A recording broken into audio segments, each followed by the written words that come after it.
اعمال کی اصلاح کرم سے کر دے۔ الحمدللہ رب العالمین والصلاة والسلام علی سید المرسلین، اما بعد فاعوذ باللہ من الشیطان الرجیم، بسم اللہ الرحمن الرحیم۔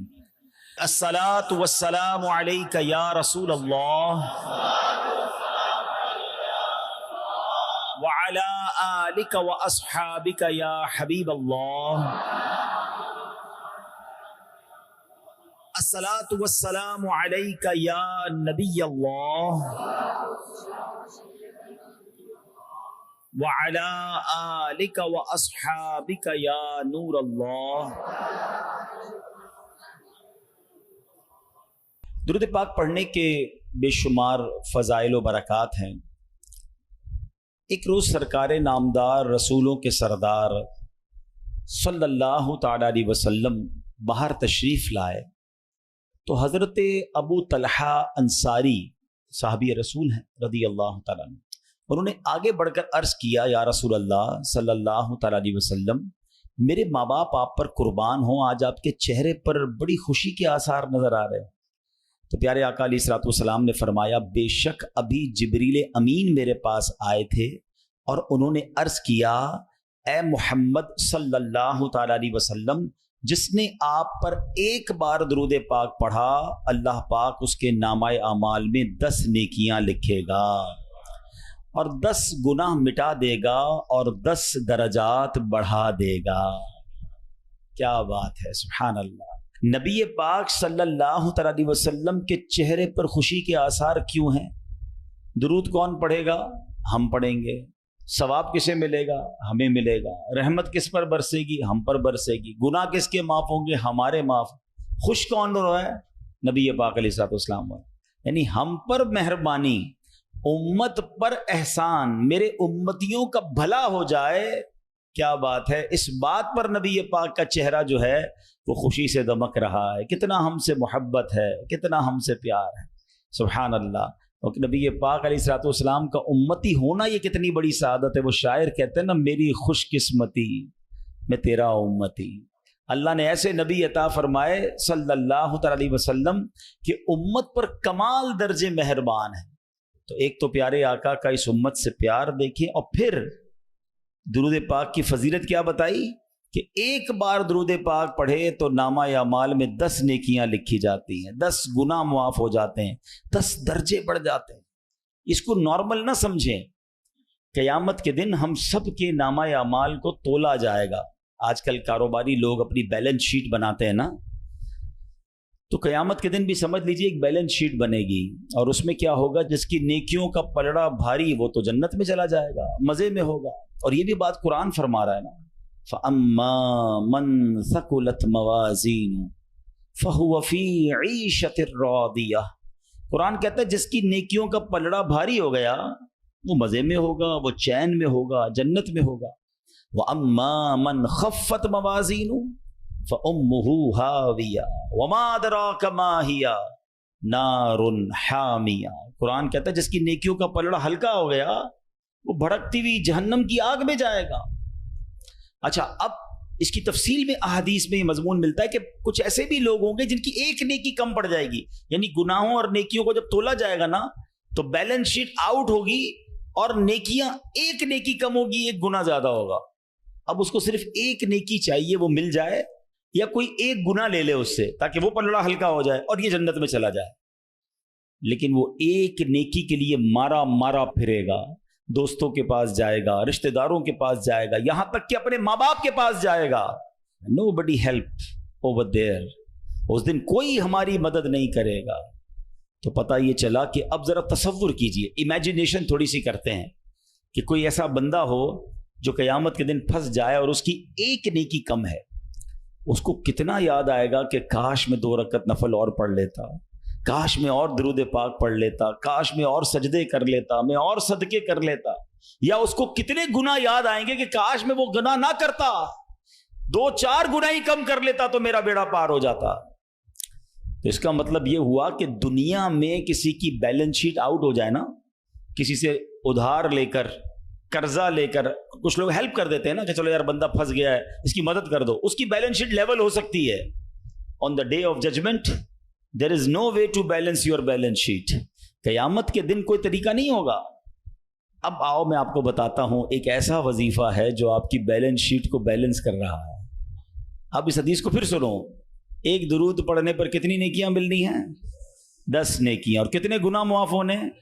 اس کا مطلب یہ ہوا کہ میرے ادھر درود پڑھتا جاؤں, نیکیوں کا پلڑا بھاری ہوتا جائے گا, گناہوں کا پلڑا ہلکا ہوتا جائے گا. یعنی سچی بات تو یہ ہے کہ اگر آج ہم حساب کتاب کریں اور سچا حساب کریں تو ہمارے گناہ تو زیادہ ہیں, نیکیاں تو بہت کم ہیں, بیلنس شیٹ تو پہلے ہی آؤٹ ہے, گناہوں کا پلڑا پہلے ہی پتہ ہے ہمارا زیادہ ہیوی ہوگا. تو اب درود پاک یہ ایسا وظیفہ ہمیں دے دیا گیا ہے کہ پڑھی جاؤ, پڑھے جاؤ, پڑھتے جاؤ, زیادہ پڑھتے جاؤ, تاکہ جو گناہ کیے وہ کم ہوتے جائیں اور نیکیاں بڑھتی جائیں, قیامت کے دن جنت میں داخلہ مل جائے. اب پھر ہماری مرضی ہے ہم کتنے درود پاک پڑھیں. ہونا یہ چاہیے کہ کثرت سے درود پاک پڑھیں. آئیے مل کر محبت سے بآواز بلند درود پاک پڑھ لیں. صلو علی الحبیب صلی اللہ علیہ وسلم. ایک بڑا ہی اسلامی تاریخ کا انوکھا واقعہ اور پھر اس کا ذکر قرآن مجید میں بھی آ گیا. حضرت خولہ رضی اللہ تعالی عنہا یہ بڑی عظیم خاتون ہیں اور ان کے ساتھ ایک بڑا ہی عجیب و غریب ماجرا پیش آ گیا. اب وہ ماجرا کیا تھا انشاءاللہ میں آپ کے سامنے پیش کرتا ہوں. آپ سنیں گے تو آپ کو اندازہ ہوگا کہ اللہ کی رحمت کتنی بڑی ہے اور اپنے بندوں پر اللہ کریم کس قدر مہربان اور کس قدر ان کے لیے آسانی کرنے والا ہے. معاملہ یہ تھا, یہ سورہ مجادلہ قرآن پاک کی سورت ہے, یہ اس کا شان نزول ہے. پہلے تو یہ سمجھ لیں کہ فقہی مسئلہ ایک ہے, تھوڑا ٹپیکل مسئلہ ہے, میں اس کی زیادہ ڈیپ میں نہیں جاؤں گا, میں اصل موضوع کی طرف رہوں گا. جو اس کو مزید ڈیٹیل میں پڑھنا چاہے تو پھر وہ علماء کرام سے رجوع کرے یا فقہی کتابوں میں پڑھ لیں. یہ مسئلہ کہلاتا ہے زہار, اور جو شادی شدہ لوگ ہوتے ہیں نا ان کو یہ مسائل ضرور سیکھنا چاہیے. فقہ کی کتابوں میں یہ پورا ایک الگ سے چیپٹر ہے, اور اس کا سادہ سا مطلب یہ ہے کہ اگر کوئی شخص اپنی بیوی کو اپنی ماں یا بہن کی مثل کہہ دے, مثلا شوہر نے اپنی بیوی کو کہا کہ تم میرے لیے میری ماں کی مثل ہو, یہ زہار ہوتا ہے. اس کی پوری تفصیل ہے. اور اسلام کی ابتدا میں جب اسلام شروع ہوا تھا تو زہار کرنے والے کا یا زہار کا حکم بھی طلاق والا تھا. یعنی اگر کوئی شخص اپنی زوجہ کو یہ کہہ دے کہ تم میری ماں کی مثل ہو تو اس کی بیوی اس پر حرام ہو جاتی تھی. یہ اسلام کے شروع میں حکم تھا. اب ایک صحابیہ ہیں حضرت خولہ بنت ثعلبہ رضی اللہ تعالی عنہ. ایک مرتبہ ان کے شوہر نے انہیں کہہ دیا کہ تم تو میری ماں کی مثل ہو. کہنے کو تو کہہ گئے مگر پھر انہیں شرمندگی ہوئی کہ یہ میں نے کیا کہہ دیا. اب پریشانی ہو گئی کہ اس طرح تو نکاح ختم ہو جاتا ہے, بیوی اپنے شوہر پر حرام ہو جاتی ہے. اسی پریشانی کے عالم میں حضرت خولہ بنت ثعلبہ رضی اللہ تعالی عنہ بارگاہ رسالت میں حاضر ہوئیں اور نبی پاک کی بارگاہ میں سارا واقعہ بیان کیا کہ حضور ایسا ایسا ہو گیا ہے. تو پیارے آقا علیہ الصلوۃ والسلام سے عرض کی کہ حضور میرا مال ختم ہو چکا ہے, میرے ماں باپ وفات پا چکے ہیں, عمر میں بھی میری زیادہ ہو گئی ہے, بچے بھی میرے چھوٹے چھوٹے ہیں, میں اگر انہیں اپنے باپ کے پاس چھوڑوں تو ماں کے بغیر ننھے بچوں کی پرورش کیسے ہو سکے گی, اور اپنے پاس رکھوں تو پیسے تو ہیں نہیں میرے پاس, بھوکے مر جائیں گے. اب ایسی کیا صورت ہو کہ میری اور میرے شوہر کے درمیان جدائی نہ ہو. رسول رحمت شفیع امت صلی اللہ تعالی علیہ وسلم نے ساری عرض سن کر فرمایا تمہارے مسئلے کے متعلق میرے پاس کوئی حکم نہیں ہے. یعنی ابھی تک زہار کے متعلق کوئی نیا حکم نازل نہیں ہوا تھا, اور پرانا دستور تو یہی تھا کہ جو زہار کرے گا عورت اس کی حرام ہو جائے گی, قانون یہی تھا. حضرت خولہ بڑی پریشان, دل غم سے ڈوب گیا اور رہ کر انہیں بچوں کا خیال آ رہا تھا. بار بار بارگاہ رسالت میں عرض کی کہ حضور میرے شوہر نے طلاق کا لفظ نہیں بولا تھا, وہ میرے بچوں کے ابو ہیں, یا رسول اللہ صلی اللہ علیہ وسلم کوئی تو صورت بتائیے. لیکن رسول اکرم علیہ الصلوۃ والسلام نے یہی جواب دیا کہ میرے پاس تو وہی حکم ہے, یعنی اس کے لیے کوئی نیا حکم ابھی نازل نہیں ہوا. اب جب دیکھا کہ کوئی جو خواہش ہے, جو تمنا ہے, ایسا کوئی رزلٹ مل نہیں رہا, ایسا کوئی جواب آ نہیں رہا, تو اللہ اکبر بے قرار دل کے ساتھ حضرت خولہ نے اللہ کی بارگاہ میں ہاتھ اٹھائے ہیں, رب کی بارگاہ میں گریا وزاری آنسو بہا کر عرض کی کہ اے اللہ میری محتاجی, بے کسی, پریشان حالی پر رحم فرما, اپنے محبوب علیہ الصلوۃ والسلام پر ایسا حکم نازل فرما جس سے میری مصیبت دور ہو جائے. آپ روتی رہیں, اللہ کی بارگاہ میں دعا کرتی رہیں. اللہ اکبر, غمگین دل سے پکارا تھا نا, توجہ کے ساتھ پکارا تھا, گریہ وزاری کے ساتھ پکارا تھا. رب کریم کی بارگاہ میں دعا کیسی قبول ہوئی کہ جبریل امین وحی لے کر حاضر ہو گئے. نبی پاک کی بارگاہ میں قرآن پاک کی آیت لے کر آئے, اور یہ سورہ مجادلہ 28ویں پارے کی یہ سورت ہے, اور سورہ مجادلہ کی ابتدائی آیتیں نازل ہوئیں. اب اللہ قرآن مجید میں کیا ارشاد فرماتا ہے؟ بسم اللہ الرحمن الرحیم. الذین یظاہرون منکم من نسائہم ما ہن امہاتہم ان امہاتہم الا اللائی ولدنہم وانہم لیقولون منکرا من القول وزورا وَإِنَّ اللَّهَ لَعَفُوٌّ غَفُورٌ. اللہ قرآن میں فرماتا ہے تم میں سے وہ لوگ جو اپنی بیویوں کو اپنی ماں جیسی کہہ بیٹھتے ہیں, وہ ان کی مائیں نہیں, ان کی مائیں تو وہی ہیں جنہوں نے انہیں جنم دیا, اور بے شک وہ ضرور ناپسندیدہ اور بالکل جھوٹ بات کہتے ہیں, اور بے شک اللہ ضرور بہت معاف کرنے والا, بہت بخشنے والا. اللہ, اب اور بھی اس کی آیتیں ہیں اس سورت کی.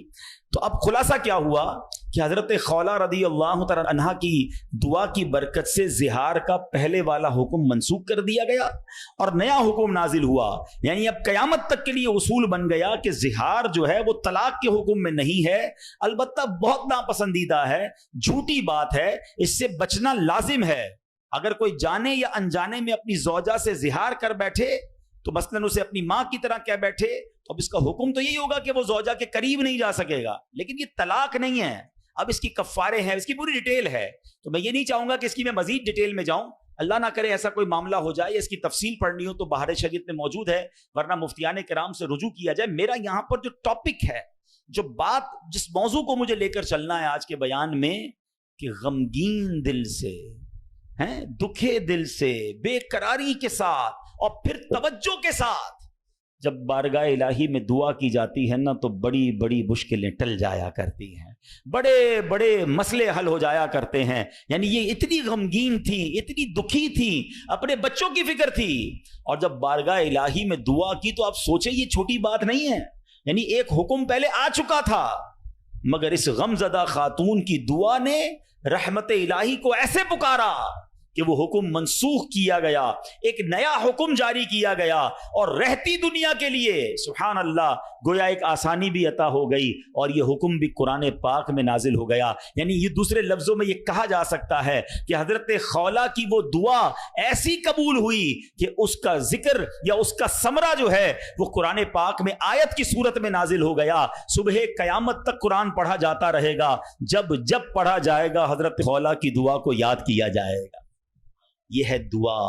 اچھا پھر دعا تو ہم سارے ہی مانگتے ہیں نا, اللہ کو تو ہم سارے ہی پکارتے ہیں, پکارنا کیسے ہے, اس کے طریقہ کیا ہے, اللہ سے دل سے کنیکٹیویٹی کیسے کرنی ہے, توجہ اللہ, سمجھ لے یہ آج میرا موضوع ہے, اللہ کی طرف توجہ کیسے کرنی ہے, اور پھر ہماری مشکلیں کیوں نہ آسان ہو جائیں. اے میرے پیارے اسلامی بھائیوں, ابتحال یہ ایک بڑا مشکل لفظ ہے, مگر آج اس کی تعریف سمجھ لیجئے, بڑی کمال کی تعریف ہے کہ ایک اصطلاح ہے ابتحال. اس کے معنی ہے دعا میں گر گڑانا, ہاتھوں کو بلند کرنا, پوری توجہ سے اللہ پاک کی بارگاہ میں عرض کرنا.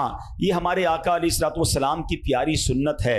اس لیے اللہ پاک کے حضور گر گڑا کر پوری توجہ کے ساتھ دعا مانگنے کی عادت بنائیں. ایسے دعا مانگیں گے تو انشاءاللہ برکتیں نصیب ہوں گی. امیر اہل سنت کہ جو اشعار ہے نا, دعائیہ اشعار, اس میں جو توجہ ہے, جو انکساری ہے, جو کنیکٹیویٹی ہے, اللہ مجھے اور آپ کو صحیح معنوں میں توجہ اللہ کے ساتھ دعا کرنے کی توفیق نصیب فرما. میں ایک دو اشعار پڑھتا ہوں تاکہ اندازہ ہو کہ اللہ سے مانگنا ہے, انکساری اور کنیکٹیویٹی کیسی ہونی چاہیے. سبحان اللہ. میں ہوں بندہ تو ہے مولا, تو ہے قادر میں ناکارا, میں ہوں بندہ تو ہے مولا, تو ہے قادر قادر میں ناکارا، میں منگتا تو دینے والا، میں منگتا تو دینے والا، یا اللہ میری جھولی بھر دے، یا اللہ جھولی بھر دے، بخش دے میری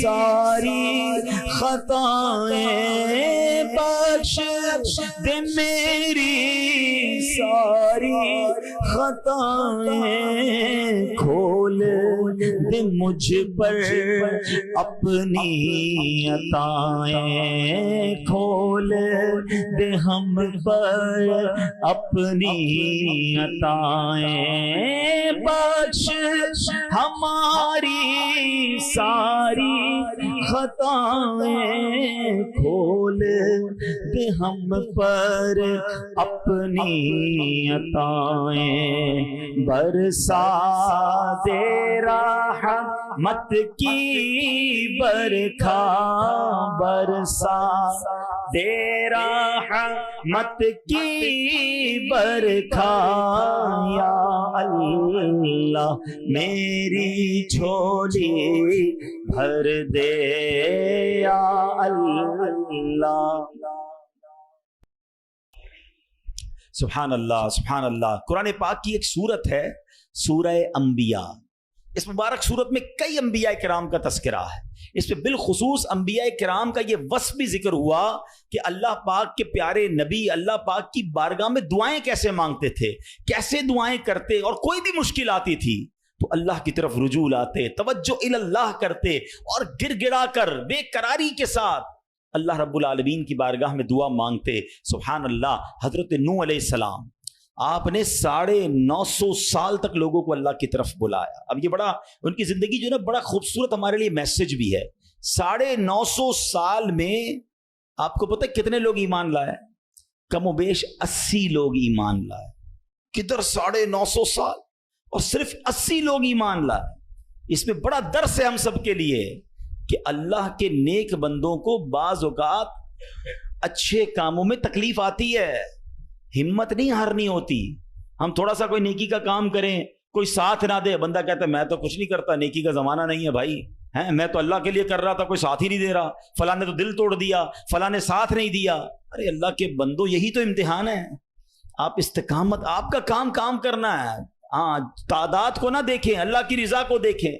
950 سال میں لوگوں نے بات نہیں مانی، پھر آپ نے اللہ کی بارگاہ میں جب دعا کی کہ لوگ حضرت نوح علیہ السلام پر تشدد بھی کرتے، برا بھلا بھی کہتے تھے، ایک تو تھا ایمان بھی نہیں لا رہے تھے اور پھر مارتے بھی تھے، تکلیف بھی دیتے تھے۔ تو اللہ تبارک و تعالیٰ کی بارگاہ میں جب دعا کی نا تو اللہ نے قرآن میں فرمایا فَاسْتَجَبْنَا لَهُ فَنَجَّيْنَاهُ وَأَهْلَهُ مِنَ الْكَرْبِ الْعَظِيمِ۔ اللہ فرماتا تو ہم نے اس کی دعا قبول کی اور اسے اور اس کے گھر والوں کو بڑی سختی سے نجات دی۔ اللہ سے دعا مانگی، باقی قوم کے لیے طوفان آیا اور وہ قوم اس طوفان میں غرق ہو گئی۔ اللہ نے بڑی تکلیف سے حضرت نوح کو نجات دی۔ کیوں؟ آپ نے دعا مانگی، آپ نے اللہ سے بات کی۔ حضرت نوح علیہ السلام کی اس دعا کے نتیجے میں کفار پر کیسا سیلاب آیا کہ سب برباد ہو گئے۔ اسی طرح حضرت ایوب علیہ السلام پر آزمائش آئی تھی نا، آپ پر طرح طرح کی بیماریاں بھی تھیں، آپ کے بچے بھی دنیا سے چلے گئے، آپ کا کاروبار، آپ کا مال سب برباد ہو گیا۔ اللہ اکبر، آپ نے اللہ کو کیسے پکارا، اور یہ دعائیں کتنی مقبول ہیں کہ قرآن میں موجود ہیں، بلکہ اس کو تو یاد کر لو، کیا ترجمہ ہے، آنسو آ جائیں گے آپ کی آنکھ میں۔ حضرت ایوب کہتے ہیں انی مسنی الضر وانت ارحم الراحمین۔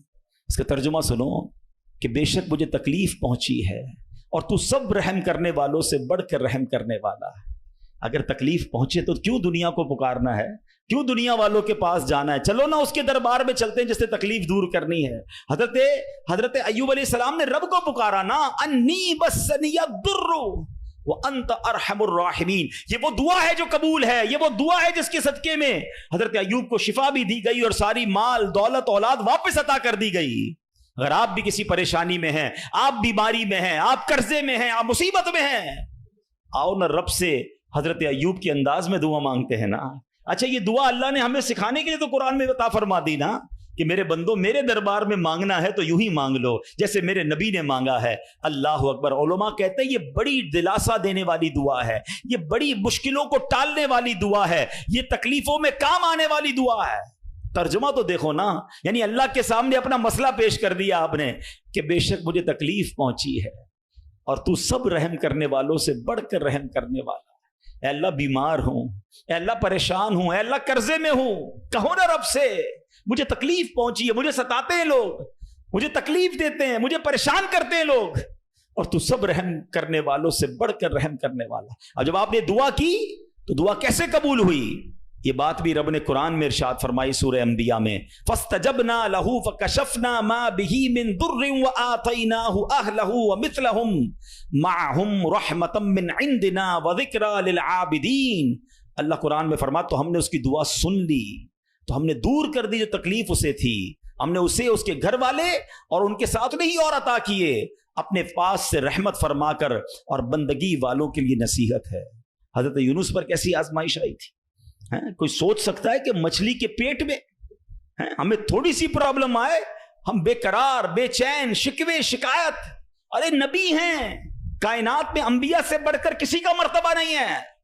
کوئی غوث, کوئی ابدال, کوئی کتب کسی صحابی کے مرتبے تک نہیں پہنچ سکتا. یہ مرتبہ صحابہ کا ہے, مگر کوئی صحابی کسی نبی کے مرتبے تک نہیں پہنچ سکتا. یہ انبیاء کا مرتبہ. یہ ترتیب یاد رکھا کرو. اعلیٰ حضرت نے تو ایک شعر میں پوری ترتیب بتا دی نا. خلق کون ہے؟ ہم لوگ ہیں, عام لوگ. خلق سے اولیاء, اولیاء سے رسول, اور رسولوں سے اعلیٰ ہمارا نبی. ہمارے آقا تو سب سے اعلیٰ ہے نا, مگر انبیاء کی بات کمال ہے. اور انبیاء میں کون ہے؟ حضرت یونس علیہ السلام. مچھلی کے پیٹ میں کیسی تکلیف, زندہ رہوں گا کہ نہیں, باہر نکلوں گا کہ نہیں, اندھیری غار, نظر بھی کچھ نہیں آ رہا, مگر وہاں بھی اللہ کو پکارا انہوں نے. اللہ قرآن میں فرماتا ہے فَاسْتَجَبْنَا لَهُ وَنَجَّيْنَاهُ مِنَ الْغَمِّ وَكَذَلِكَ نُنْجِي الْمُؤْمِنِينَ. اللہ قرآن میں فرماتا ہے اور تو ہم نے اس کی پکار سن لی اور اسے غم سے نجات بخشی, اور ایسی ہی نجات دیں گے مسلمانوں کو. بلکہ بڑی پیاری دعا یاد کر لو آج. حضرت یونس علیہ السلام نے جو مچھلی کے پیٹ میں تھے نا, جو دعا مانگی تھی نا, علماء کہتے ہیں وہ دعا پتہ ہے کون سی تھی؟ جس کو آج ہم آیت کریمہ کہتے ہیں نا, لا الہ الا انت سبحانک انی کنت من الظالمین. یہ چابی ہے, ہاں یہ مصیبت کے تالے کی چابی ہے. یہ کمال کی دعا ہے. اور یہ آپ نے دعا کی اور اللہ نے مچھلی کے پیٹ سے آپ کو نجات عطا فرما دی, پھر سے قوم بھی عطا فرما دی, سرداری بھی عطا فرما دی.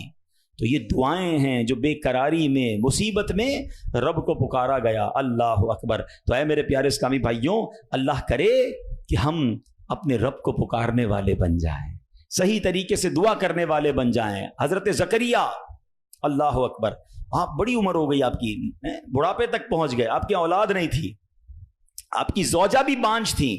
آج کل ڈاکٹر کہہ دیتے ہیں نا کہ بے اولاد نہیں ہو سکتی, ہم ڈاکٹروں کی بڑی مانتے ہیں. ارے ڈاکٹر کچھ بھی کہہ دے, ان اللہ علی کل شیء قدیر, میرا رب جو چاہے وہ کرنے پر قادر ہے. اپنی آنکھوں سے دیکھا ہے, آپ نے بھی دیکھا ہوگا, کسی کو ڈاکٹر کہتے ہیں جناب کوئی مرض نہیں ہے, 100% فٹ ہے, 2 دن بعد دنیا سے چلا جاتا ہے. کیسے مرا ڈاکٹر کو بھی پتہ نہیں, موت آ گئی نا. اور کبھی ڈاکٹر کہتے ہیں 3 دن کا مہمان ہے, شاید اس ڈاکٹر کا انتقال ہو جاتا ہے, وہ بندہ پھر بھی زندہ گھوم رہا ہوتا ہے. اللہ کی شان ہے, ڈاکٹر ہے, وہ اپنی سائنس چلائیں, مگر یہ نہ سمجھو کہ جو اس نے کہہ دیا یہ آخری ہے. قدرت میرے رب کی ہے, شان میرے رب کی ہے, وہ ہر چاہے پر قادر ہے, اس پر بھروسہ تو رکھو نا. حضرت زکریا عمر بھی زیادہ ہو گئی, عورت بھی بانجھ ہے, مگر اللہ سے کیا دعا کر رہے ہیں؟ یہ بھی علماء فرماتے جو بے اولاد ہیں ان کے لیے مجرب دعا ہے, قرآنی دعا ہے. یاد تو کرو نا قرآن کی دعائیں, کیا دعا کی تھی آپ نے, اور مانا تو دیکھو اس کا, ہائے ہائے کنیکٹیوٹی تو دیکھو نا. مانا کیا اس کا؟ اے میرے رب مجھے اکیلا نہ چھوڑ, اولاد نہیں تھی نا, اے اللہ مجھے اکیلا نہ چھوڑ, اور تو سب سے بہتر وارث, وانت خیر الوارثین. اب یہ دعا وہ کرتے تھے, اللہ نے کیسی دعا قبول کی, صرف بیٹا نہیں دیا بلکہ بیٹا بھی دیا اور اس کو نبی بھی بنا دیا.